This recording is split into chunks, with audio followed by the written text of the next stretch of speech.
जहां भी समस्या आपको नजर आई वहां जिहाद नजर आ गया आपको। करने वाले भी तो वही लोग हैं। कौन लोग हैं? सारे वही दिखा रहे हैं ना आप। थूक जिहाद कौन कर रहा है, लव जिहाद कौन कर रहा है, लैंड जिहाद कौन कर रहा है। हिंदू ने कब्जा नहीं किया है। देखिए नहीं, हिंदू ने कब्जा नहीं किया है। लोगों ने ये कहा था कि अगर हमको भारतीय जनता पार्टी में कोई पद चाहिए या किसी पद पर जाना है तो हमें कांग्रेस ज्वाइन करना पड़ेगा। अगर हम कांग्रेस ज्वाइन करके आएंगे तो हमारा मान सम्मान जल्दी होगा, बेहतर होगा। नहीं, ऐसा जो बोलते हैं उनकी अपनी सोच रही होगी, लेकिन मेरा मानना ये तो कि आपने कांग्रेस पार्टी ज्वाइन किया, आपने जो है आप भारतीय जनता पार्टी के अगेंस्ट में भी लड़े। देखिए, भारतीय जनता पार्टी का जितना भी फंड है वो बाकायदा चेक से लिया जाता है। जो बीफ एक्सपोर्ट कर रहा है, अगर वो आपको चेक से दे रहा है तो भाई हमारे पास तो चेक से आया। इस प्रकार का तो कोई हमारा चंदा लिया ही नहीं गया, नहीं लिया गया, अफवाहें हैं। अच्छा चल छोड़ दीजिए। इस झूठी देश बात। में लेकिन मैं एक बात आपको बीफ बताता एक्सपोर्ट हूं। होता ही नहीं होता, ये बता दीजिए बस। मैं आपको दूसरा एक्सपोर्ट होता विषय, नहीं होता सर। मैं एक दूसरे विषय पे आ जाऊंगा। मैं कह रहा हूँ एक्सपोर्ट होता नहीं होता है बीफ। हाँ। देखिए, वो कुछ लोग करते हैं। हाँ, तो सरकार आपकी अभी भी आप लोग कंट्रोल नहीं कर पाए। ऋषिकेश में आंदोलन हो रहा है, तुम ठेका बंद करो, बंद नहीं हो रहा है। देखिए, क्या है, वो सरकारी प्रक्रिया से दिए गए ठेके हैं। नहीं तो भारतीय जनता पार्टी के जिला महामंत्री होने के नाते आपको नहीं लगता कि हाँ भाई मैं ये कहता हूँ कि ठेका बंद हो जाना चाहिए? मैं चाहता हूँ कि शराब ना पी जाए, लेकिन लोग शराब पीते हैं तो वो तो उनकी आजादी हुई ना। दुकान बंद कराइए ना, उनकी सेहत। दुकान बंद कराइए ना आप। दुकान तो सरकारी कागजों के हिसाब से बनी है ना, उसको पर्ची सरकारी मिली है, कागज की लॉटरी मिला है, सरकारी कागजों की व्यवस्था को बदला भी तो जा सकता है साहब। आपको लग रहा है कि कोई व्यक्ति दारू पी करके गाड़ी चलाएगा तो एक्सीडेंट होगा, तो दारू हम क्यों सप्लाई कर रहे हैं? नहीं, तो दारू पीकर गाड़ी नहीं चलानी चाहिए। हाईवे के बगल में आपने दारू की दुकान खोल दी और फिर कह रहे हैं कि दारू पी करके हाईवे पे मत चलो। पॉलिसी कोई आज तो बनी नहीं है। पॉलिसी बदल दीजिए सर। कितनी चीज आपने बनी धारा आ रही है। 370 बदल दिया। आप राम मंदिर की बात कर रहे हैं, आप तमाम चीजों की बात कर रहे हैं, ये आप भी नकल बदली जिहाद, जाएंगी। सुनिए, आप नकल जिहाद की बात कर रहे हैं, आप लैंड जिहाद, कितनी चीजों को आपने बदल दिया। अगर ये बदल नहीं पा रहे आप। रेवेन्यू भी है। हाँ, तो पैसा कमाना सर, ये बोलिए ना। नहीं, लेकिन वो किसके लिए? ये बोलिए कि उसी पैसा से तो कमाना। हमारे बच्चे पढ़ेंगे। अच्छा, दारू बेच करके बच्चे उसी से पढ़ेंगे तो हमारे और वो उद्योग जो लगेंगे। बच्चे दारू पी करके उसी एक्सीडेंट से कर तो हमारे काम सरकार चलती है। दारू बेचना बहुत जरूरी है। नहीं, दारू पीने का ऐसा प्रावधान नहीं है ना कि सर, आप प्रावधान नहीं है, लेकिन आप सप्लाई करेंगे तो बच्चे करेंगे। मैं एक छोटी सी बात आपसे बताइए कहूं सर। कि आपने शराब ली हाँ, और ठेके से ली, तो ठेके पे थोड़े ना पिएंगे आप शराब। सर वो गंगा जी के किनारे पी रहा, आपको पता नहीं चल रहा है? आपने नोटिस नहीं किया कि कितने घाटों के आसपास जो है बोतलें पड़ी रहती है, कितने लोग दारू पी लेते हैं? देखिए, सब पे कार्रवाई हो रही है। सर आप बात समझिए, आपको सब जब जेल पता है ये जाएंगे। बात, जब आपको पता है ये बात कि दारू की बोतल लेकर के बंदे नहर के आसपास कहीं बैठ जा रहे हैं और आपने बोतलों को देख लिया, आपने कुछ लोगों को पकड़ लिया, तो दारू सप्लाई बंद कर दीजिए। ये जो आप बता रहे हैं, सप्लाई बंद कर दीजिए। ये सब कांग्रेस के जमाने की कहानियां हैं। थोड़ी अभी देर की पहले बात क्या कर रहा कहा था, अपराध होना भी एक होता है, लेकिन अपराध पर कार्रवाई होना एक बड़ी बात। मैं कह रहा हूं सर, कार्रवाई आप कर भी रहे हैं। कार्रवाई हम करते हैं ना आपको जब ये जोरदार। बात पता है अच्छे से कि भाई यहाँ पर बोतलें मिली, आपको पता है कि दारू पी करके बहुत से लोगों ने एक्सीडेंट किया, तो ऐसे कंडीशन में उस दारू की दुकान को बंद कर देना अच्छा नहीं है क्या? वो ठेका समस्या का समाधान नहीं है। सब बंद कर दीजिए वो सर। ठेका यदि बंद होगा तो जो पीने वाला पिएगा कि नहीं। हाँ, प्रमोट का हमारा कोई विषय नहीं है, सरकार प्रमोट नहीं करेगी। डिस्प्ले करने का मतलब क्या है सर? सर डिस्प्ले करने का मतलब अखिलेश जी, क्या? आप कोई दुकान खोलेंगे तो अपनी दुकान का डिस्प्ले तो डिस्प्ले करवाना बंद कर दीजिए, सरकार नहीं दिखना बंद हो करती। जाएगा सर। सरकार नहीं करेगी। दिखेगा नहीं तो बिकेगा नहीं। आपको पता ही सर, जो दिखेगा वो बिकेगा। कच्ची शराब बनाते हैं, जिसकी डिग्री का पता नहीं होता, जहरीली शराब पीकर मरते हैं। शराब पीने वाले आप कह रहे व्यक्ति को- जहरीली मत पियो, जो हम पिला रहे हैं अच्छा से क्वालिटी वाला वो पी लो। देखिए, कांग्रेस ने जो अपने छूटे हुए कारतूस दोबारा चलाने का काम किया है, आपको नहीं लगता कि महेंद्र भट्ट जी की जगह पे किसी को बनवा देना चाहिए था, कोई नया कारतूस आ जाता? संगठन को बहुत ही बेहतर तरीके से यदि कोई चला पाया है तो वो उनमें से एक हमारे महेंद्र भट्ट जी भी हैं। मदन कौशिक जी ने अच्छा नहीं मदन चलाया कौशिक जी ने जैसा चलाया सबके सामने है। था। सब क्या आप बोलिए तो सही, साहब अच्छा चलाया उन्होंने? नहीं, अच्छा ही चलाया उन्होंने। अच्छा ही क्या होता है सर? अच्छा चलाया आप बोलिए। बहुत अच्छा चलाया उन्होंने, मैं अच्छा नहीं कह रहा हूं, उन्होंने और अच्छा चलाया। क्योंकि मदन कौशिक जी का को नहीं अच्छा कहेंगे आप? नहीं, मदन कौशिक जी हों या अन्य ये हमारे 2022 का जो इलेक्शन हुआ उस समय अध्यक्ष कौन था सर? देखिए, ये अध्यक्ष कौन था सर? ये मैं कह रहा हूँ ये सरकार रिपीट हुई, अध्यक्ष कौन था सर? देखिए, मैं आपको एक विषय जो सर बता आपको रहा हूं, पता मैं स्ट्रेट बात करता हूँ, तो मैं खुली नहीं, बात सीधी बात करता मैं हूँ। वो विषय नहीं है। देखिए, हाँ। मदन कौशिक जी का अनुभव सरकार का और संगठन का वो उस समय 2022 में भी काम आया निश्चित तौर पर, उसमें कोई दो राय नहीं है। और हमारे यहाँ तो कोई ऐसा विषय रहता ही नहीं है गुटबाजी का इस तरह का। तो रहता नहीं है सर? नहीं नहीं, कोई क्या बात कर हमारे रहे हैं? यहाँ ऐसा विषय नहीं। आपको दिखा नहीं या फिर रहता नहीं? नहीं है ही नहीं। ये आपको समझ में नहीं आया कि हो रहा है पर दिख नहीं रहा आपको? नहीं नहीं, होता ही नहीं है। वो आए हमारी कब्र पे दिया बुझा के चल दिए, बाकी जो बचा था तेल उसे सर पे लगा के चल दिए। तो अभी जो आए हैं ना नई बोतल में पुरानी शराब जो डाली है इन्होंने, गणेश गोदियाल जी, तो ये निश्चित तौर पर जो हश्र 22 में हुआ था उसका डबल खराब हश्र इनका अब होने वाला है। आपके हिसाब से जो है नई बोतल में पुरानी शराब डाल दी है, आपके यहाँ सेम शराब यूज हो रही है अभी तक? हमारा तो शराब से लेना देना ही नहीं अरे रहता। सर फिर से सारी चर्चा कर ली मैंने, फिर गोल गोल गोल वही हमारा तो जाएंगे। वहाँ लेना देना ही नहीं है। हम फिर लोग तो सीधे राष्ट्रवादी लोग हैं, सनातनवादी लोग हैं। लेकिन फिर भी दारू पे बैन नहीं लगाते। दारू पे बैन का एक अलग विषय है, जहां बैन लगना चाहिए वहां बैन लगेगा। 2027 का चुनाव नजदीक है और जब चुनाव आते हैं तो सभी पार्टियां अपने अपने पदाधिकारी बनाना शुरू कर देती है, अपनी टीम बनाना शुरू कर देती है, ताकि लोग जाएं और चुनाव को मजबूत बनाएं और वो वोट लेकर के चुनाव जीत सके। हर एक पार्टियों का अपना अपना उद्देश्य होता है। भारतीय जनता पार्टी ने अपना बनाया, कांग्रेस पार्टी ने अपने पदाधिकारियों की नियुक्ति कर दी है, जिला अध्यक्षों की नियुक्ति कर दी है, यहाँ तक कि भाई जो प्रदेश अध्यक्ष हो सकते हैं, इलेक्शन कमेटी मैनेजमेंट के जो अध्यक्ष हो सकते हैं, आप कैंपेन मैनेजमेंट के जो प्रेसिडेंट हो सकते हैं, सबकी नियुक्ति कर दी गई है। अब सवाल ये है कि क्या ये जो नियुक्तियां हो चुकी हैं, अब इस नियुक्तियों के बाद की कहानी क्या शुरू होती है? एक तरफ संजीव चौधरी जी, अगर हम हरिद्वार की बात करें, हरिद्वार के आप जो है जिला महामंत्री आप बनाए गए हैं भारतीय जनता पार्टी से, क्या लगता है आपको कि अगर हम पूरे हरिद्वार जिला, मतलब जो संगठनात्मक जिला है, क्योंकि एक जिला अलग है और एक संगठन के दृष्टिकोण से अलग है, तो क्या लगता है आपको कि अभी जो स्थिति है ये पूरी की पूरी कितनी विधानसभाएं आप जो है जीत पाएंगे? देखिए अखिलेश जी, पहले तो मैं बधाई दूंगा और धन्यवाद भी दूंगा आपका कि आपका जो चैनल है न्यूज़ वाला नेटवर्क आज हरिद्वार ही नहीं अपितु पूरे उत्तराखंड में एक लोकप्रिय चैनल बन गया है, आपकी मेहनत और काम के दम पर। दूसरा विषय जो आपने कहा कि निश्चित तौर पर हमारी जो जिले संगठनात्मक जिला है इसकी 5 सीटें हैं जी। और हम 5 सीटों पर भारतीय जनता पार्टी का परचम लहराएंगे। हम पूरी तरह चुनाव के लिए तैयार हैं। हमारी पार्टी, हमारे कार्यकर्ता, हम सब लोग चुनाव के लिए पूरी तरह तैयार हो चुके हैं। लेकिन आपने कहा कि आपके खासतौर पर जो संगठनात्मक जो जिला है उस जिले में मात्र 5 विधानसभाएं हैं। अभी आपके पास सिर्फ 2 हैं जी। 2 भारतीय जनता पार्टी ने जीती है, बाकी जो 3 है उस 3 के जीतने की संभावनाएं कैसे, किस तरीके से बेहतर हो सकती हैं? देखिए वास्तव में क्या है कि जो पिछला चुनाव रहा उस चुनाव में कुछ इस तरह के माहौल बनाया गया, झूठे और लुभावने वादे किए गए, कुछ जातिगत, कुछ क्षेत्रवादी, इस टाइप के कुछ माहौल बना दिया गया, जिसकी वजह से मात्र कुछ प्रतिशत मतों से हम लोग वो चुनाव हारे थे। लेकिन चूंकि अभी अगर आप जाएंगे, चाहे वो ज्वालापुर विधानसभा में जाएं, चाहे ग्रामीण में जाएं, चाहे हमारे लक्सर में जाएं, तो आप देखेंगे कि कार्यकर्ता में एक बहुत जोरदार उत्साह है। कार्यकर्ता आज पूरी तरह तैयार है और इसका श्रेय सीधे सीधे मैं प्रदेश के मुख्यमंत्री माननीय पुष्कर सिंह धामी जी को, उनकी सरकार की नीतियों को देना चाहता हूं।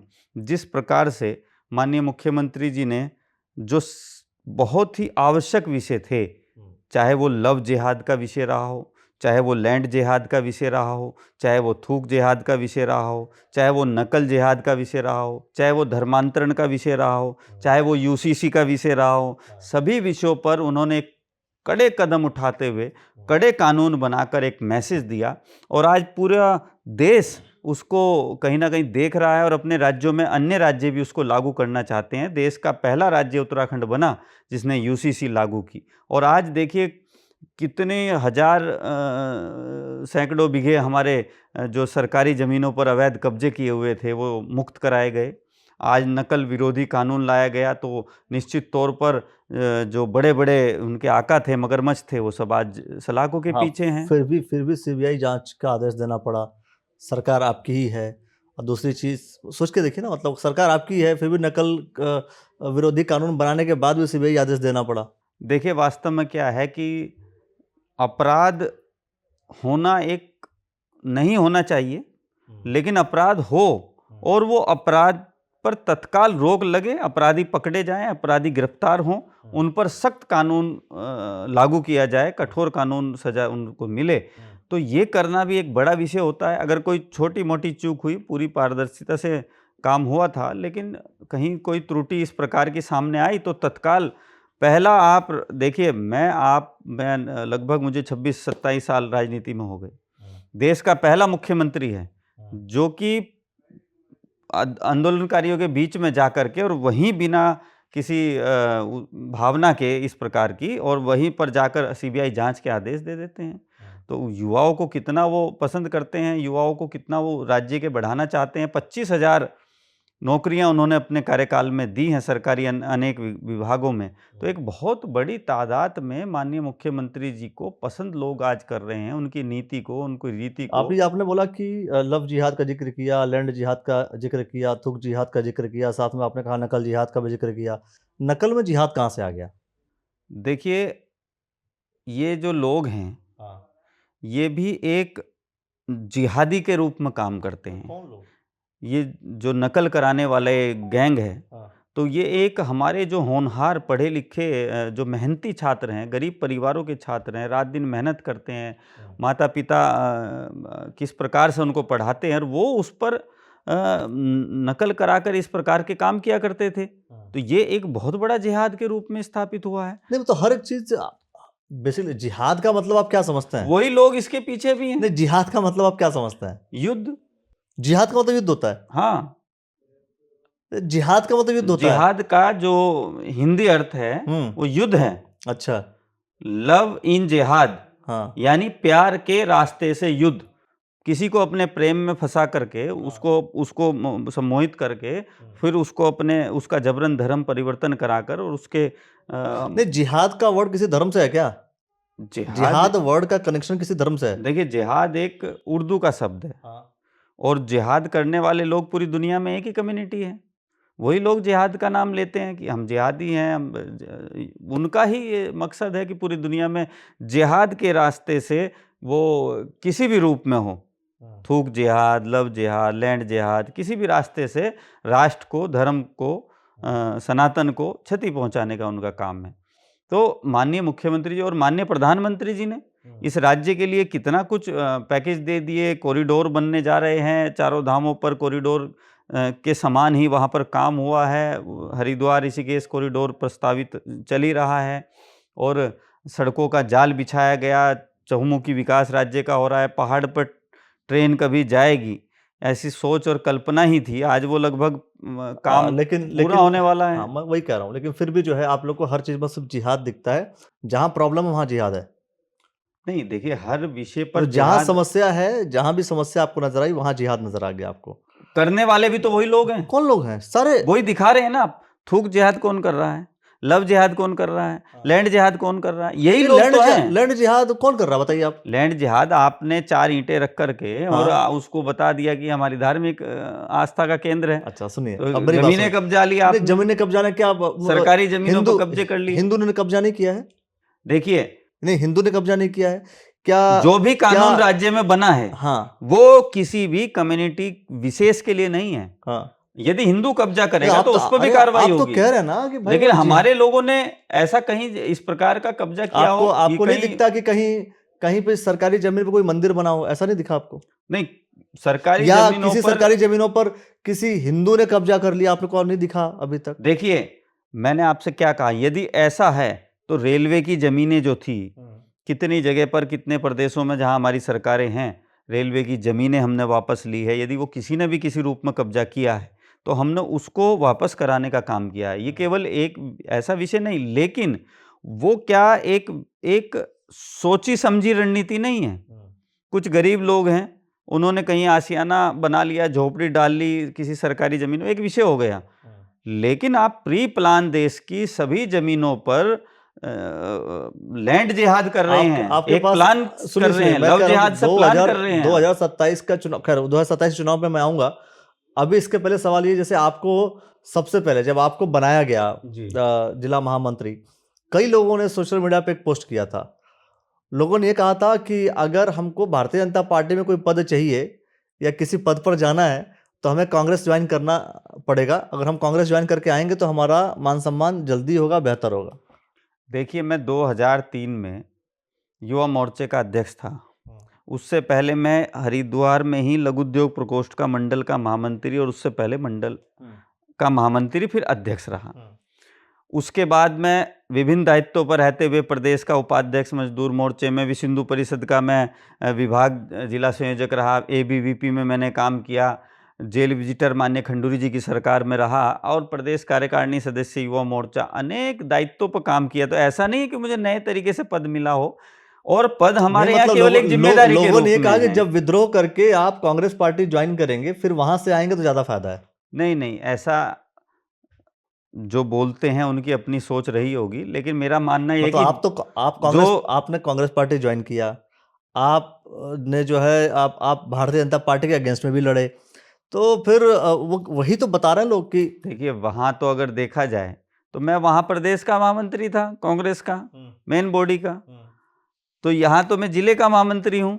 लेकिन मैंने जब वहाँ गया और वहाँ मैं 6-8 महीने रहा, तो वहाँ जब मैं बैठकों में, बड़ी बैठकों में रहता था प्रदेश महामंत्री होने के नाते, तो वहाँ जिस प्रकार की जिहादी बातें की जाती थी, अब मैं फिर जिहाद इसलिए कह रहा हूँ वहां भी आपको जिहाद, क्योंकि वहाँ ये बातें होती थी और मेरा दम घुट गया वहाँ उन चीज़ों को देख करके।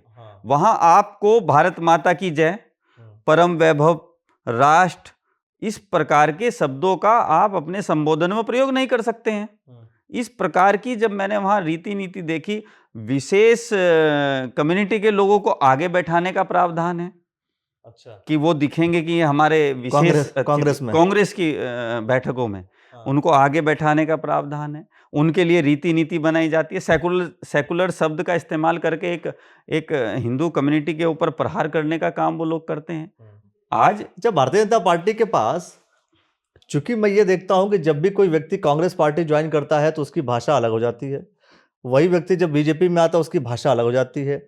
जब वो बीजेपी में आता है तो राष्ट्रवाद की बात करेगा, कहेगा कि नहीं मेरे पास है, या फिर वो हिंदू जिहाद के अगेंस्ट में बोलना शुरू कर देगा। और यही जब कांग्रेस में होता है तो आदमी कुछ और बोलता है। इस वही व्यक्ति वही होता है, शब्द बदल जाते हैं पार्टी बदलने के बाद। वास्तव में क्या है कि ऐसी चीजें देखने में आती होंगी, आती हैं, लेकिन मैं जब भारतीय जनता पार्टी में रहा और कांग्रेस में मैं केवल 6-8 महीने का मेरा रहा, वो मेरी एक बड़ी भूल रही। लेकिन मैं वहाँ पर भी मैंने निरंतर जो बयान दिए हैं, उसी से तो कांग्रेस के बड़े नेताओं ने मुझे बैकफुट पर लाने का प्रयास कर दिया था। मैंने उनसे कहा, मैं बड़ी बैठकों में रहा उनकी, महाराष्ट्र में रहा उनकी एक बड़ी बैठक में, जहाँ राहुल गांधी और ये सब लोग भी लाइव जुड़े थे और हमसे बात कर रहे। तो जब मैंने कहा कि हिंदू राष्ट्र बनना चाहिए, गो हत्या पर प्रतिबंध होना चाहिए, गंगा राष्ट्रीय नदी होनी चाहिए, उस पर बड़े कानून होने चाहिए, तो वहाँ उन्होंने अपने आप से ही बोलने लगे वो कि आप क्या पहले भाजपा में थे? यानी कि जो राष्ट्र की बात करेगा, जो गौ की बात करेगा, जो हिमालय की बात करेगा, जो गीता की बात करेगा, वो भाजपा का है। वो खुद ही उस चीज को जस्टिफाई करते हैं। और जो गौ हत्या प्रतिबंध की आप बात कर रहे हैं आप जी, प्रतिबंध लग गया सर? देखिए, गौ हत्या प्रतिबंध होना चाहिए। मैं फिर से कर रहा हूँ, लग गया क्या? नहीं, होना ही चाहिए। होना नहीं चाहिए सर, होना चाहिए नहीं चाहिए, मैं उसकी बात ही नहीं कर रहा हूँ। लग गया क्या? सरकार आपकी 10 साल हो गए, अब उत्तराखंड में 15 साल हो जाएंगे पूरा। नहीं, यहाँ तो कानून है, कानून, लेकिन पूरे देश में क्या हो रहा है सर? पूरे देश की स्थिति भी मैं आपको बताऊं। नहीं, नेशन वाइड सरकार भाजपा की है, फुल मैंडेट के साथ सरकारें आई हैं, इसके बावजूद भी आप गौ हत्या पे प्रतिबंध छोड़ दीजिए। लेकिन आपकी पार्टी में जो फंड आता है वो किस किस जगह से आता है आपको पता अच्छे से। देखिए, भारतीय जनता पार्टी का जितना भी फंड है वो बाकायदा चेक से लिया जाता है। हमने कोई सर कैश पैसा नहीं पकड़ा। अच्छा, जो गौ हत्या कर रहा है, जो गौ हत्या कर रहा है, जो बीफ एक्सपोर्ट कर रहा है, अगर वो आपको चेक से दे रहा है तो भाई हमारे पास तो चेक से आया, किससे आया वो एक अलग विषय है, लेकिन कौन दे रहा है ये भी तो सोचना पड़ेगा। देखिए, इस प्रकार का तो कोई हमारा चंदा लिया ही नहीं गया, नहीं लिया गया, अफवाहें हैं। अच्छा चल छोड़ दीजिए। इस देश में बीफ एक्सपोर्ट होता ही नहीं होता, ये बता दीजिए बस। मैं आपको दूसरा विषय, होता नहीं होता सर, मैं एक दूसरे विषय पे आ जाऊंगा। मैं कह रहा हूँ एक्सपोर्ट होता नहीं होता है। बीफ हाँ। देखिए वो कुछ लोग करते हैं। हाँ, तो सरकार उसका- आपकी नहीं, अभी भी आप लोग कंट्रोल नहीं कर पाए। अभी मैं बताता हूँ कंट्रोल ना, नहीं कर पाने इसका उसकी मतलब। उसकी स्थिति क्या है। हाँ, इस देश में सबसे बड़ा संकट, हाँ, देश के अंदर ही देश में आतंकवादी तैयार हो रहे थे, देश के अंदर ही बंटवारे की मांग चल रही थी। कश्मीर को हमने आजाद कराया, आजाद करा दिया। कश्मीर आज तो भारत का हिस्सा बन गया। नहीं नहीं बताइए, आज से पहले कश्मीर भारत का हिस्सा नहीं था। 370 के दोनों आर्टिकल को आपने खत्म कर दिया। अब बचा क्या है उसमें? अच्छा ठीक है, कोई बात नहीं, लोग बताएंगे, आगे बढ़ते हैं। अब आप ये कह रहे हैं मुझे कि 370 की, अब छोड़ दीजिए, धारा 270 रही कश्मीर की बात। मैं कह रहा हूं कि क्या बीफ एक्सपोर्ट होना बंद हुआ या नहीं हुआ, और अगर बंद नहीं हुआ जो आप कह रहे हैं, तो फिर सरकार आपकी क्या कर रही है? देखिए क्या सरकार ने कंट्रोल क्यों नहीं क्या किया? है कि कुछ विषय जो सेंसिटिव विषय हैं और हर चीज में आप इन जो पर है, सरकार की बहुत कड़ी नजर है, और निश्चित तौर पर सरकार इस पे बहुत गंभीर है, और कोई बड़ा निर्णय आपको इसमें भी जल्दी देखने को मिलेगा। ठीक है, एक बात करता हूं अब उसके बाद राम मंदिर हमारा बहुत बड़ा, हाँ। एक 450 सालों से 500 साल की गुलामी में भगवान राम रह रहे थे, टेंट में सो रहे थे, तो एक वो बड़ा विषय था। देश में राम मंदिर बनाया गया, देश में करोड़ों अरबों हिंदुओं की आस्था का जो प्रतीक था उसको हमने किया, रोजगार देने का काम किया, स्वरोजगार देने का काम किया, और माताओं बहनों के लिए एक बड़ी योजना आयुष्मान को लेकर आप पूरे देश में देखिए, गरीबों के लिए कितना काम किया। हाँ, तो इस प्रकार से गरीबी का मुख्य कारण क्या है सर? गरीबी का मुख्य कारण हमारे यहाँ मुझे लगता है कि हम लोग नौकरी की तरफ भागते हैं। अच्छा, स्वरोजगार डेवलप हो जाएगा तो गरीबी खत्म होगी ना। हम जब छोटे कामों की तरफ, उद्योगों की तरफ, छोटे, सर मान लीजिए उस किसी तरफ ने उद्योग जाएंगे। लगाया जी, किसी ने और सब लोगों ने उद्योग लगा लिया, सामान एक्सपोर्ट ही नहीं हो रहा सर। नहीं ऐसा नहीं है, कभी कभी यदि माल अच्छा है हाँ, तो निश्चित होगा। आबादी का कोई संबंध है सर उससे? नहीं, आबादी का, जनसंख्या का कोई संबंध है बेरोजगारी से या नहीं? जनसंख्या का बहुत ज्यादा तो मुझे लगता है नहीं है, मतलब लेकिन जनसंख्या बढ़ रही है, ठीक है, नहीं बंद होनी चाहिए, उस पर भी रोक होनी चाहिए। उस पर रोक होनी चाहिए। हाँ, आपको लगता है निश्चित होनी किस चाहिए। किस धर्म मजहब के लोगों की जनसंख्या कंट्रोल करने की आप बात करेंगे? सभी की। अच्छा, मुझे लगा कि शायद आप स्पेशल कुछ बोलेंगे। नहीं नहीं नहीं नहीं, सभी की। इसमें तो हमें निश्चित तौर पर एक नियम बनाना चाहिए। और मैं एक बात आपके माध्यम से, आज तक मैं आपके माध्यम से एक बात और तक। कह रहा हूं, क्योंकि देश में इतने गंभीर मुद्दे थे, भ्रष्टाचार, ये वो, जो कांग्रेस ने 70 सालों में देश का बेड़ा गर्क कर दिया था, मोदी जी ठीक करते करते आज कहां से कहां देश को अच्छी ले आए हैं। कि ये जनसंख्या नियंत्रण कानून अगर पहले आ जाए तो ज्यादा बेटर था। देखिए उस पर बड़ा काम चल रहा है सर 10 साल में तो जनसंख्या और उस पे मंत्रालयों में बड़ा काम चल रहा है। 10 साल में तो जनसंख्या और बढ़ जाएगी ना। एक विषय ये नहीं है कि केवल कानून आए और वो सख्त कानून आए, और वो पूरे देश की जनता के लिए आए, सभी व्यक्तियों के लिए आए। और मैं तो माननीय प्रधानमंत्री जी से, माननीय मुख्यमंत्री जी से आपके माध्यम से ये अनुरोध करूंगा कि कानून में सजा का प्रावधान होना अति आवश्यक है। ठीक है सर, अच्छा बात है, ये जो अल्कोहल जो लोग यूज करते हैं, कंज्यूम करते हैं, अल्कोहल पीना चाहिए कि नहीं पीना चाहिए सर? देखिए अब ये व्यक्ति की इच्छा अनुसार है, लेकिन स्वास्थ्य के लिए तो अच्छा नहीं होता। तो सरकार तो प्रचार करती है सर कि आओ दारू पियो। नहीं सरकार, अब सर एक आपको पता अच्छे से, उत्तराखंड में भाई वहां पर आंदोलन हो रहा है कि यहाँ ठेका बंद करो। ऋषिकेश में आंदोलन हो रहा है, तुम ठेका बंद करो, बंद नहीं हो रहा है। देखिए क्या है, वो सरकारी प्रक्रिया से दिए गए ठेके हैं। नहीं तो भारतीय जनता पार्टी के जिला महामंत्री होने के नाते आपको नहीं लगता कि हाँ भाई मैं ये कहता हूँ कि ठेका बंद हो जाना चाहिए? देखिए वो लोग, मैं चाहता हूँ कि शराब ना पी जाए, लेकिन लोग शराब पीते हैं तो वो तो उनकी आजादी हुई तो ना। दुकान बंद कराइए ना, उनकी सेहत, दुकान बंद कराइए ना आप। दुकान तो सरकारी कागजों के हिसाब से बनी है ना, उसको तो पर्ची सरकारी गिरी है, कागज की लॉटरी मिला है, सरकारी कागजों की व्यवस्था को बदला भी तो जा सकता है साहब। आपको लग रहा है कि कोई व्यक्ति दारू पी करके गाड़ी चलाएगा तो एक्सीडेंट होगा, तो दारू हम क्यों सप्लाई कर रहे हैं? नहीं, तो दारू पीकर गाड़ी नहीं चलानी चाहिए। अच्छा मतलब आप सोच कर देखिए सर, मतलब एक बहुत सीधी सी बात दोस्तों समझिएगा, हाईवे के बगल में आपने दारू की दुकान खोल दी और फिर कह रहे हैं कि दारू पी करके हाईवे पे मत चलो। देखिए, अरे मैं कह रहा हूं कि हाईवे के बगल में दारू की दुकान खोलने की जरूरत ही क्या है? हाईवे, अरे खोल दीजिए किसी जंगल में, जिसको जाना पड़े जाकर लेकर के आएगा। आप तो पूरा सप्लाई कर रहे हैं। अब आप देखिए, जब हम यहां से दिल्ली जाते थे, हाँ बताइए, तो दोनों तरफ जंगल आते थे। हाँ 10 साल पहले, 15 साल पहले, आप भी दिल्ली जाते होंगे, हम भी बिल्कुल जाते थे। तो दिल्ली आज देखो तो दोनों तरफ बिल्डिंगें खड़ी हुई हैं। सब तो बिजली जंगल बचे कहाँ हैं? यही नहीं, जंगल नहीं, सड़क पर आ गए। जंगल वो मुझे पता है सर, आपने बहुत सारे पेड़ कटवा दिए, पेड़ कट गए, पेड़ कटने के बाद जो है ये कंस्ट्रक्शन कर दिया गया, वो एक अलग विषय है। अभी आप फिर अलग विषय मुद्दे पे चले जाएंगे कि हमने जो है विकास किस पैमाने पे किया, ग्रीनरी को खत्म कर दिया और नहीं नहीं, कंस्ट्रक्शन खड़ा कर उसका दिया। एक नियम है। ग्रीनरी को हम नियम बताइए सर। अगर आपने पेड़ काटा है तो उसके बदले पेड़ लगाया जाता लगा है। क्या उतना?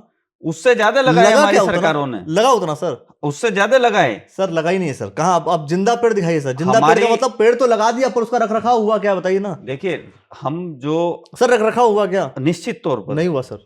निश्चित तौर पर। ठीक है, चलिए आपके हिसाब से अगर निश्चित तौर पर मैं कह रहा हूं कि आखिर हाईवे के बगल में शराब की दुकान खोलना आपको उचित लगता है? और अगर आपको उचित लगता है तो ठीक, और अगर आपको अनुचित लगता है तो आप अभी कहिए कि हरिद्वार में ही, मैं कह रहा हूं आपके जिले के अंतर्गत आने वाले जितनी भी सड़कें, उन सड़कों के आसपास खुले हुए ठेकों को, शराब की दुकानों को बंद कर देना चाहिए। देखिए, मेरा मानना तो ये है कि जो भी सरकार की पॉलिसी है, पॉलिसी कोई आज तो बनी नहीं है। तो पॉलिसी बदल दीजिए सर। कितनी चीज पॉलिसी आपने बनी आ धारा रही है। 370 बदल दिया, आप राम मंदिर की बात कर रहे हैं, आप तमाम चीजों की बात कर रहे हैं, ये आप भी नकल बदली जिहाद जाएंगी। सुनिए, आप नकल जिहाद की बात कर रहे हैं, आप लैंड जिहाद, कितनी चीजों को आपने बदल दिया। अगर ये बदल नहीं पा रहे आप। रेवेन्यू भी है। हाँ तो पैसा कमाना सर, ये बोलिए ना। नहीं नहीं, लेकिन वो किसके लिए? ये बोलिए कि उसी पैसा से तो कमाना। हमारे बच्चे पढ़ेंगे। अच्छा, दारू बेच करके बच्चे उसी से पढ़ेंगे तो हमारे और वो उद्योग जो लगेंगे। बच्चे दारू पी करके उसी एक्सीडेंट से कर तो हमारे काम सरकार जो चलती है। दारू बेचना बहुत जरूरी है। दारू बेचना मतलब सरकार दारू पे विषय चलेगी। नहीं है। सरकार दारू पे चलेगी। विषय है कि वो सरकार जो है वो एक पॉलिसी बनी अल्कोहल हुई बेचेगी है। तभी सरकार चलेगी। नहीं नहीं, ऐसा कोई आप ये तो विषय कह रहे हैं नहीं। सर, मैं ये क्योंकि कह रहा हूँ अब कि बच्चे उसी से वो भी पढ़ेंगे। एक है। नहीं, दारू पीने का ऐसा प्रावधान नहीं है ना कि सर आप प्रावधान नहीं है, लेकिन आप सप्लाई करेंगे तो बच्चे मैं करेंगे एक सर। छोटी सी बात आपसे बताइए कहूँ सर। कि आपने शराब ली हाँ और ठेके से ली, हाँ। तो ठेके पे थोड़े ना पियेंगे आप शराब। हाँ, गाड़ी में बात बैठ तो के पिएंगे ना प्रतिबंधित सर। है। नहीं, अपने घर ले गाड़ी में बैठ के जाइए, पी के जाके लेकर जाएंगे ना अपने सर। घर जाइए। जो गाड़ी में पी के गाड़ी चला रहे हैं वो तो मौत को दावत दे रहे हैं। तो सर वही इसी वजह से जानकारी होते हुए आप अनजानों वाले काम कर रहे तो हैं। जानकारी आपको नहीं है सर कि लेकर के जाएगा तो बंदा अच्छा काम थोड़ी करेगा सर। नहीं। दारू पी करके जब जाएगा, जब लेकर के जाएगा तो कहीं भी पिएगा नहीं, वो शराब- सर वो गंगा जी के किनारे पी रहा, आपको पता नहीं चल रहा है? आपने नोटिस नहीं किया कि कितने घाटों के आसपास जो है बोतलें पड़ी रहती है, कितने लोग दारू पी लेते हैं? देखिए, सब पे कार्रवाई हो रही है। सर आप बात समझिए, आपको सब जब जेल पता है ये जाएंगे। बात, जब आपको पता है ये बात कि दारू की बोतल लेकर के बंदे नहर के आसपास कहीं बैठ जा रहे हैं और आपने बोतलों को देख लिया, आपने कुछ लोगों को पकड़ लिया, तो दारू सप्लाई बंद कर दीजिए। ये जो आप बता रहे हैं, सप्लाई बंद कर दीजिए। ये सब कांग्रेस के जमाने की कहानियां हैं। अभी नहीं चल रही, अब अभी की बात कर रहा हूं अभी सर। तो आप देखिए, अभी की बात कर रहा हूं मैं। मैंने आपसे अभी थोड़ी अभी देर की पहले बात कर क्या रहा कहा हूं। था, अपराध होना भी एक होता है, लेकिन अपराध पर कार्रवाई होना एक बड़ी बात है। मैं कह रहा हूं सर, कार्रवाई आप कर भी रहे हैं। कार्रवाई हम करते हैं ना आपको जब ये जोरदार। बात पता है अच्छे से कि भाई यहां पर बोतलें मिली, आपको पता है कि दारू पी करके बहुत से लोगों ने एक्सीडेंट किया, तो ऐसे कंडीशन में उस दारू के दुकान को बंद कर देना अच्छा नहीं है क्या? मेरा कहना क्योंकि तो सोच के ये देखिए, है, सिर्फ एक व्यक्ति देखिए, अगर जो गाड़ी ड्राइव अगर खराब वो कर रहा है, ठेका- उससे 4-5 लोगों की डेथ हो रही है। वो ठेका समस्या का समाधान नहीं है। सब बंद कर वो ठेका यदि बंद होगा तो जो पीने वाला पिएगा कि नहीं तो कहीं पिएगा? और जा, आप समझिए ना पिएगा भाई, ना। तो कहीं और जाकर पिएगा ना सर। और पी के भी वो बाइक से ही यहाँ आएगा, तो सरकार कार प्रमोट कर से ही रही है आएगा। सर, यहाँ तो सरकार प्रमोट कर रही है ना।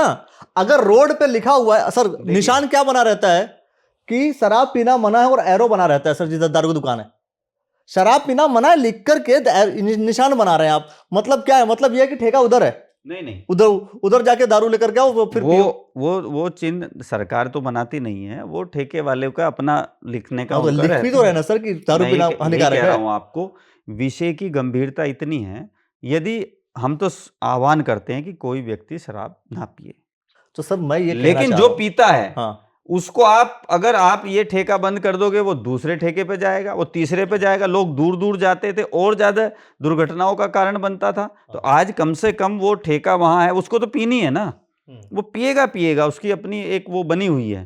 तो मैं तो कहता हूँ, तो सरकार प्रमोट ना करे ना सर। हाँ, प्रमोट का हमारा कोई विषय नहीं है। प्रमोट सर, सरकार प्रमोट नहीं डिस्प्ले करेगी। करने का मतलब क्या है सर? सर डिस्प्ले करने का मतलब अखिलेश जी, क्या? आप कोई दुकान खोलेंगे तो अपनी दुकान का डिस्प्ले तो डिस्प्ले करवाना बंद कर दीजिए ना, सरकार नहीं दिखना बंद हो करती। जाएगा सर। सरकार नहीं करेगी। दिखेगा नहीं तो बिकेगा नहीं। नहीं। आपको पता ही सर, जो दिखेगा वो बिकेगा। जो भी, ये तो दुनिया कह रही है। जो भी व्यक्ति शराब पी करके अपराध करेगा, अपराध की प्रवृत्ति में आएगा, उसके साथ सख्त कार्रवाई हमारी सरकार करेगी, ये तय है। और जो शराब के ठेके किसी ऐसी जगह खुले भी हैं, यदि किसी गलत जगह खुले हैं, तो निश्चित तौर पर उनका अवलोकन उनका वो किया जाएगा, देखरेख की जाएगी कौन सा ऐसा बिंदु है और वहां से उसको हटाया भी सर जाएगा। मेरा तो ये मानना है कि सप्लाई चेन सिस्टम ही बंद कर देना चाहिए, टेंशन ही खत्म। अब चूंकि ये बहुत ऐसे विषय हैं, इस शराब को लेकर मुझे बहुत ज्यादा जानकारी नीति की चलिए नहीं है, ठीक है, आबकारी नीति की चलिए क्या सब है। भाई सप्लाई चेन मतलब हम कह रहे हैं दुकान ही बंद कर दो, हाँ, टेंशन ही खत्म है। शराब पीना भी बंद करें लोग, मुझे तो सर ये जब दुकान बंद कर देंगे तो क्या होगा सर? कच्ची आदत शराब बनाते हैं सर जिसकी आहिस्ता डिग्री का आहिस्ता पता नहीं आहिस्ता होता, आहिस्ता। जहरीली शराब पीकर मरते हैं। अच्छा, शराब पीने तो वाले आप कह रहे व्यक्ति हैं को जहरीली मत पियो, जो हम पिला रहे हैं अच्छा से क्वालिटी वाला वो पी नहीं लो। नहीं, पीने की उनकी अपनी स्वतंत्रता है, पिए या ना पिए। चलिए ठीक है, मैं कह रहा हूँ सर एक बात ये, अभी अगर हम स्टेट की बात कर रहे थे जी। 2027 को लेकर के, अब जो है कांग्रेस ने अपने पूरी टीम बना दी है। डॉक्टर हरक सिंह रावत, गणेश गोदियाल जी, प्रीतम सिंह जी, करण महाराज जी को भी विशेष आमंत्रित सदस्य बना दिया और एक बहुत अच्छी टीम बना करके कांग्रेस पार्टी ने सामने रख दिया। कई लोग के जोरों शोरों से स्वागत हो रहे हैं, कई कार्यक्रम हो रहे हैं और माना ये जा रहा है कि अब जो है कांग्रेस पार्टी बहुत मजबूत स्थिति में आ गई है और बीजेपी की स्थिति, क्योंकि एंटी इनकम्बेंसी भी रहेगी तो बीजेपी की स्थिति खराब रहेगी, कांग्रेस जो है इस बार सरकार बना लेगी। क्या कहेंगे आप? देखिए, कांग्रेस ने जो अपने छूटे हुए कारतूस दोबारा चलाने का काम किया है, छुटे हुए कारतूस का छूटे मतलब हुए समझाइए। कारतूस का मतलब ये है कि प्रीतम सिंह जी अध्यक्ष रहे, गणेश गोदियाल जी भी अध्यक्ष रहे हैं, हरीश रावत जी के समय तो आंखें फेर लूंगा और आप जो करना है कर लीजिए, इस प्रकार के उनकी सरकार में चले। उधर हरक सिंह रावत जी का सब पूरा सीबीआई और सब उनके जांच उनकी चल रही है भ्रष्टाचार की। तो ये जो छूटे हुए कारतूस हैं, 22 में भी प्रयोग किया आपने, ये 17 में भी प्रयोग किया जैसे आपने, आपने कहा ये अब 27 में भी प्रयोग कर कि रहे हैं उसी आप। कारतूस को दोबारा इस्तेमाल कर रहे हैं। छूटे हुए कारतूस को दोबारा चलाओगे तो महेंद्र मिस भट्ट फायर होगा। महेंद्र भट्ट जी, महेंद्र भट्ट जी तो उनके नेतृत्व में हमारी सरकार निश्चित तौर पर पुनः बनने जा रही है और 27 आपको नहीं में लगता उनके कि नेतृत्व महेंद्र में भट्ट जी काम की जगह करेगी। पे किसी को बनवा देना चाहिए था, कोई नया कारतूस आ जाता? नहीं, देखिए क्या है कि ये बड़ा अध्ययन का विषय होता है। महेंद्र भट्ट जी की जो कार्यशैली है, उनकी संगठन की जो क्षमता है, हर व्यक्ति की एक अलग होता है ना, तो उनकी जो संगठन करने की क्षमता है, जो संगठन को जोड़ने की, सरकार और जनता के बीच में जो सेतु का काम करता है, वो हमारा संगठन होता है। उस संगठन को बहुत ही बेहतर तरीके से यदि कोई चला पाया है तो वो उनमें से एक हमारे महेंद्र भट्ट जी भी हैं। उन्होंने बहुत क्या मदन कौशिक जी बहुत ने अच्छा अच्छे नहीं से चलाया? चला पाए। मदन कौशिक जी ने अच्छा नहीं चलाया मदन था? कौशिक जी ने जैसा चलाया सबके सामने है। सब क्या आप बोलिए तो सही, साफ साफ अच्छा चलाया नहीं, उन्होंने? अच्छा ही चलाया उन्होंने। अच्छा ही क्या होता है सर? अच्छा चलाया आप बोलिए। बहुत अच्छा चलाया उन्होंने, मैं हाँ। अच्छा नहीं कह रहा हूं, उन्होंने और अच्छा क्योंकि चलाया। मदन कौशिक जी का को नहीं अच्छा कहेंगे आप? नहीं, मदन कौशिक जी हों या अन्य ये हमारे जो भी 2022 में पदाधिकारी 2022 का हों। जो इलेक्शन हुआ जी, उस समय अध्यक्ष कौन था सर? देखिए, पहले विषय तो ये है कि हमारे यहाँ जो जिम्मेदारियां होती हैं, ये नहीं, अध्यक्ष कौन था सर? ये मैं कह रहा हूँ ये सरकार रिपीट हुई, अध्यक्ष कौन था सर? देखिए, मैं आपको एक विषय जो सर बता आपको रहा पता हूँ, मैं स्ट्रेट बात करता हूँ, तो मैं खुली नहीं, बात सीधी बात करता मैं हूँ। वो हाँ। विषय नहीं है। देखिए, हाँ। मदन कौशिक जी का अनुभव सरकार का और संगठन का वो उस समय 2022 में भी काम आया निश्चित तौर पर, उसमें कोई दो राय नहीं है और उन्होंने बेहतर काम किया। और हमारे यहाँ तो कोई ऐसा विषय रहता ही नहीं है गुटबाजी का इस तरह का। तो रहता नहीं है सर? नहीं नहीं, कोई क्या बात कर हमारे रहे हैं? यहाँ ऐसा विषय नहीं। आपको दिखा नहीं या फिर रहता नहीं? नहीं, है ही नहीं। ये आपको समझ में नहीं आया कि हो रहा है पर दिख नहीं रहा आपको? नहीं नहीं, होता ही नहीं है, होता ही नहीं है। ये हमारा तो सीधा एक है, राष्ट्र के लिए, समाज के लिए काम करना। और सत्ता में जाने का विषय भी तब आता है, हम लोग जब देश में हमारे शीर्ष नेता लड़ाई लड़ रहे थे उस जमाने के, तो वहाँ ये विषय आया कि विधानसभा और लोकसभाओं में हमारी बात उठाने वाला व्यक्ति नहीं है। सर कांग्रेस पार्टी के जो अब सूर्यकांत धस्माना जी हैं, उन्होंने साफ तौर पर कहा कि इस मई हमारी बात करते हैं, बीजेपी में देखो अंदरूनी तौर पर कितने विघटन हो चुके हैं, कितना एक दूसरे के खिलाफ हो रहे हैं, पूर्व मुख्यमंत्री वर्तमान मुख्यमंत्री एक दूसरे के खिलाफ दिखते हैं। वो साफ तौर पर आरोप लगा रहे हैं, आप कह रहे हैं हमारे यहाँ ही नहीं। वो तो क्या होता है, सावन के अंधे को हरा ही हरा दिखाई देता है। हाँ, तो अंधा कौन है? कांग्रेस के जो लोग हैं, हाँ। ये अपनी गुटबाजी में फंसे हुए हैं।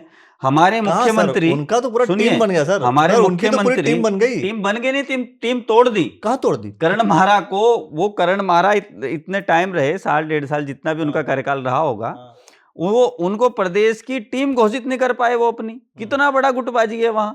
हमारे माननीय मुख्यमंत्री और माननीय पूर्व मुख्यमंत्री सभी एक मंचों पर बैठते हैं, सभी एक समान बात करते हैं, सभी आपको विभिन्न कार्यक्रमों में। यहाँ पर आपने प्रीतम सिंह जी को, हरीश रावत जी को एक साथ नहीं देखा? साफ तौर पर हरीश रावत जी ने उनके कहा बयान पढ़िए अखबारों में कि प्रीतम सिंह जी आगे बढ़े। आप उनके बयान पढ़िए, प्रीतम सिंह जी आगे बढ़े। अभी तो क्या हो रखा हरीश है, रावत जी ने साफ तौर पर कहा कि भाई कांग्रेस की सरकार लाने के लिए हम जो है हरीश रावत जी के बिल्कुल साथ हैं। इनके पेट में बाल हैं, किनके? दांत हैं। किनके? इनके ये क्या चाहते हैं, हरीश रावत जी चाहते हैं कि मुझे एक अंतिम अवसर मिले और इसके लिए वो अभी सबको इकट्ठा करना चाह रहे हैं। अब मन में तो मैल है। हरक सिंह भी कांग्रेस की सरकार आए और मैं मुख्यमंत्री बनूं इसलिए काम कर रहे हैं। यही इच्छा पाले प्रीतम सिंह जी भी लगातार अपने पार्टी में काम कर रहे हैं। उन तीनों की सोचों को अगर आप देखोगे, लगातार हमारे किसी पदाधिकारी का बयान मीडिया पर, सोशल मीडिया में या इलेक्ट्रॉनिक मीडिया पर कहीं आपने सुना नहीं होगा कि वो दूसरे किसी के लिए खिलाफ बोल रहा है। आप देखो प्रीतम सिंह जी ने हरीश रावत के खिलाफ बोला सर, यहाँ भी बोला, आपको पता होना चाहिए। यहाँ किसने बोला? बीजेपी में बहुत लोग बोलते हैं। अब क्या अगर किसी ने बोला तभी हम मानेंगे? नहीं, अगर किसी ने बोला होगा तो वो अनुशासनहीनता मानी गई होगी और उस पर कार्रवाई हुई होगी। वो लोग ये कहते हैं, कांग्रेस के लोग, कि हमारे यहाँ लोकतंत्र है, डेमोक्रेसी है, हम अपनी बात खुल करके रखते हैं, और भारतीय जनता पार्टी में डेमोक्रेसी नहीं है। यहाँ जो है तानाशाही है, डिक्टेटरशिप है। यहाँ पर आप जो है खुल करके कोई बात, मन की बात कह देंगे तो कल अगले दिन एक्शन हो जाता है। गलत। हमारे यहाँ लोकतंत्र 100% जिंदा है। इसका मैं बड़ा विषय आपको बताता हूँ। यदि मेरा कोई विषय है, मुझे कोई बात कहनी है, तो एक उचित प्लेटफॉर्म उसका दिया गया है, हम अपनी बात वहाँ रखते हैं। उसमें प्रदेश और देश के बड़े नेता शामिल होते हैं, वो हमारी बात सुनते हैं, हमारी बातों का संज्ञान लेते हैं। जो दूसरा किसी से विषय, तो विषय पर चर्चा होती है, कौन सही कौन गलत क्या विषय है उसकी बातचीत होती है। वहाँ क्या है, वहाँ जिसका लट उसकी, जिसकी लाठी उसकी भैंस, वो हाँकने का काम करते हैं। बीजेपी में ऐसा नहीं है कि जिसकी लाठी उसकी भैंस? ना, यहाँ तो संगठन तय करता है। आज कोई व्यक्ति घर बैठा है, उसको संगठन का काम कर रहा है, अच्छे से कर रहा है, उसको कल पार्टी उसका आकलन करती रहती है, कल उसको विधायक, एमपी, एमएलए, मुख्यमंत्री, प्रधानमंत्री बना देती है। चलिए ठीक है, उसको लेकर के मतलब 27 में क्या हो रहा है? 27 में भारतीय जनता पार्टी की सरकार अब की बार 60 पार। 60 पार? सर ये लोग तो डाउन कर रहे हैं कि कितना कितना डाउन होगा। एंटी इनकम्बेंसी कोई चीज नहीं है क्या? वो आए हमारी कब्र पे, दिया बुझा के चल दिए, बाकी जो बचा था तेल उसे सर पे लगा के चल दिए। तो अभी जो आए हैं ना, नई बोतल में पुरानी शराब जो डाली है इन्होंने, गणेश गोदियाल जी, तो ये निश्चित तौर पर जो हश्र 22 में हुआ था उसका डबल खराब हश्र इनका अब होने वाला है। आपके हिसाब से जो है नई बोतल में पुरानी शराब डाल दी है, आपके यहाँ सेम शराब यूज हो रही है अभी तक? हमारा तो शराब से लेना देना ही नहीं अरे सर, फिर से सारी चर्चा कर ली मैंने, फिर गोल वही जाएंगे। तो वहाँ लेना देना ही नहीं है। हम लोग तो सीधे राष्ट्रवादी लोग हैं, सनातनवादी लोग हैं। लेकिन फिर भी दारू पे बैन नहीं लगाते। दारू पे बैन का एक अलग विषय है, जहां बैन लगना चाहिए वहां बैन लगेगा। ठीक है, मतलब देख करके देखिए कि भाई बिहार में बैन लग गया था, उत्तराखंड में बैन लगेगा नहीं लगेगा, ये सोचने वाली बात है। क्योंकि सरकार जो है कई बार जो कमाती है वो दारू से कमाती है, और सरकार की बहुत सारी योजनाएं जो आपके बच्चों तक पहुंचती हैं वो दारू से पहुंचती हैं, ऐसा संजीव जी कह रहे हैं। नहीं, मेरा कहना ये नहीं है। मेरा कहना है सरकार का वो भी एक जरिया है पैसा कमाने का, रेवेन्यू का, और रेवेन्यू पैसा कमाने और का। वो हमने नहीं बनाया है, वो देश की आजादी के बाद से चला आ रहा एक सिस्टम है। तो सब कुछ उसमें जहां यही तो कह रहा हूं, जब सब कुछ बदल दिया तो ये भी बदल दीजिए ना, जो जहां बदलने की आवश्यकता है, मतलब वहां सरकार उस पर चिंतन करेगी। हाँ, मतलब ये वाला सिस्टम अभी नहीं बदलेगा। मैं इस बारे में नहीं कह सकता, वो सरकार की अपनी क्या। चलिए भाई, आप लोग क्या कुछ कहेंगे वो आप हमें कमेंट सेक्शन में बताइए, और तमाम ऐसे विषय होंगे जिसे लेकर के हम चर्चा करते रहेंगे, और जो कुछ भी आप कहना चाहते हैं आप हमें जरूर बताइए, और देखते रहिए द न्यूज़ ऑल नेटवर्क। बहुत बहुत शुक्रिया, बहुत बहुत धन्यवाद।